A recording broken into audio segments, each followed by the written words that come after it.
Assalamualaikum and hi to Miss Hani and all my viewers here. Today we want to present about sexual harassment. First thing first, I want to introduce our team members. Let me introduce myself. My name is Nur Faikal bin Mazaini, and the second is Khairul Ashraf bin Khairul Saleh, and the thirdly is Ahmad Iqbal bin Jamaluddin, and the fourthly Megat Muhammad Farah Aiman, and the lastly is Muhammad Darwish Haikal bin Norazali. Definition of sexual harassment. Any unwanted conduct of sexual nature, whether verbal or non-verbal, visual, gestural, or physical, directed at a person which is offensive or humiliating or is a threat to his well-being arising out of and during their employment. Next, they have two categories of sexual harassment. The first one is sexual coercion, refers to sexual harassment that affects the victim's employment. For example, when a superior tries to manipulate an employee into sexual favor in return for job perks like promotion or salary raise. The second one is sexual annoyance. This kind of sexual harassment refers to those sexually related conduct that is offensive or hostile to the victim but unrelated to the employee job. The next one is example of sexual harassment. Number one is appropriate and unwanted touching. Number two, vulgar and lewd comments on someone's appearance. Number three, sharing and telling obscene jokes.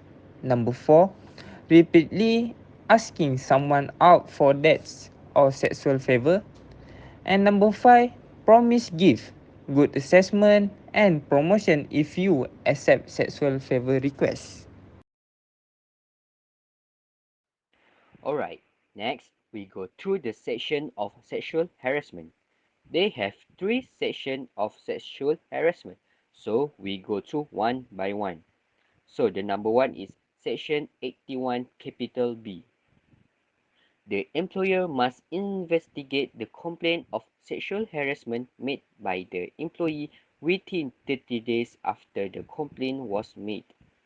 The toy must explain the refusal in writing if they refuse to do so. So next, section 81 capital C. The employer may take any of the following actions against the harasser if the allegation of harassment is proven: dismissing their employment without notice, or downgrading their employment, or imposing any lesser punishment that the employer thinks it fits and reasonable, and if it involves a suspension of which the suspension should not exceed 2 weeks. So the last one is section 81 capital D.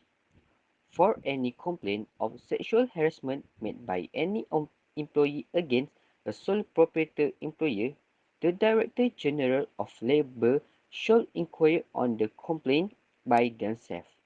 Suppose such inquiry by the Director General further prove that there was sexual harassment made, the complainant may terminate their service contract without notice and still be entitled to wage, termination benefits, and also indemnity. Next, importance. Number one, treat it seriously. As an employer, you have a moral and legal obligation to look into any allegation made by employee regarding sexual harassment of any form. You must accept the employee at his or her word and refrain from imposing your own opinions on the matter. The includes not basing your reaction or further action on whether you agree with the employee claims or think the complaint is warranted. Number 2. Speak to the complainant.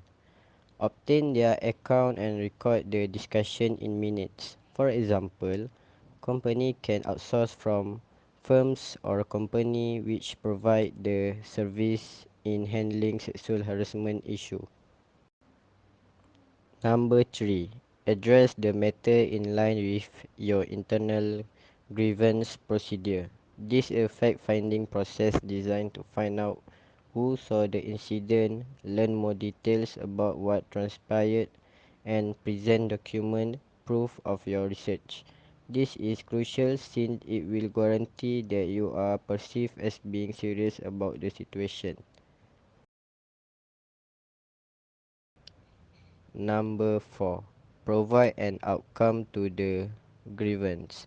You have to give the complainant a chance to challenge the decision if the complaint is dismissed. If upheld, you will need to pursue the disciplinary process within your organization.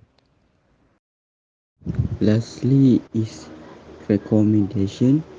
An employee must receive thorough training from the HR department on what sexual harassment is, how to spot it, and how to report it.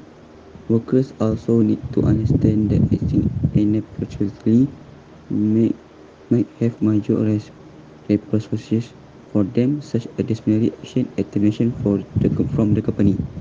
Second, employee reporting sexual harassment should be aware that they will not face reprisal. Additionally, HR has to look into any complaints, write-ons, and take necessary action if it is determined that sexual harassment has occurred.